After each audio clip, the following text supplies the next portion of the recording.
Hey guys, how's it going? So what am I working on now? Well, I got that Fusion that we did the engine transplant and put the new put the front suspension from the other Fusion into it, and I was going to be changing the airbags and stuff like that. Well, I'm pretty sure most of you saw that short that I put up of the airbag itself filled with foam. But I figured let me just show you real quick and get a little more in depth. So here it is. Got the dash out, and it really wasn't that difficult. Many of you may be thinking, why bother doing all of that? Literally, to get the dash out, it probably took an hour and 15 minutes, hour and a half. It's really not hard. It's not that difficult. You gotta, I think the hardest part is getting the console out.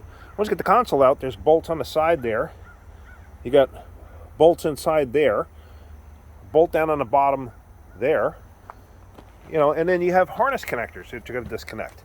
You got a couple of bolts, miscellaneous bolts up in there that you got to take out. Got to take the steering column out, but in all honesty, really not that tough. Yeah, I mean, if you have any inkling of things, how things work and how things are assembled, it's really not difficult. I got this one just about ready to come out. This one here. And let's see, the only thing I have left, I think, are those two screws, two bolts right there for the console. And I'm pretty confident this whole thing comes out. And then what I got to do is I got to transfer the wiring harness. Since this dash is going into that car, I got to take the harness from that dash over there and put it into this dash here. Which, depending on how it's mounted and stuff like that, I may take the plastic portion of this dash off of the support, because the support is the metal part inside. Let's see. That part I'm unsure about. I still got to do that. So as you can see, you got that metal framework inside there. So I got to take all of that out and transfer that over, or take the harness out. I don't know, whatever's going to be easier for me. I'll see when I get to it. But I figure let me just show you this a little more in depth and close up. So this was the driver's airbag. And as you could see, somebody filled it with foam. Now, obviously, they just did a functional repair and not giving two hoots about, safety or anything. The airbag's blew, and obviously.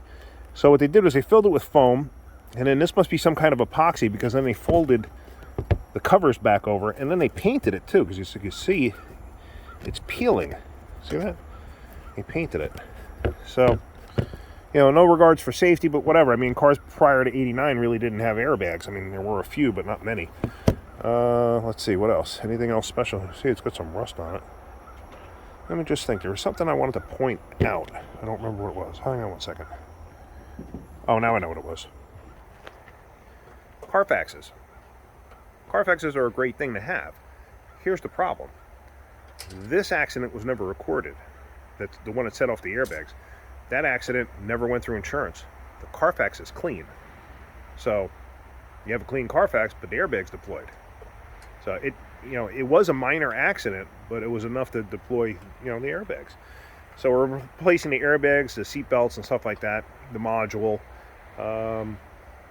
We already put the other stuff on there. So it's really not that bad to do. It's actually pretty simple on this car. But once you unplug all those harnesses, and you get those bolts out, there's 3 on this side, 3, 4, 5, 6, 7, 8. Like there's 10 bolts in total, and the entire dash comes right out. It's really not that difficult. So anyway, I just thought I'd show you that. I thought it might be interesting for you to see. But yeah, that's it. So if you're getting something out of my videos, hit that like button. If you could, please subscribe. All right, guys, have a great day. Keep wrenching.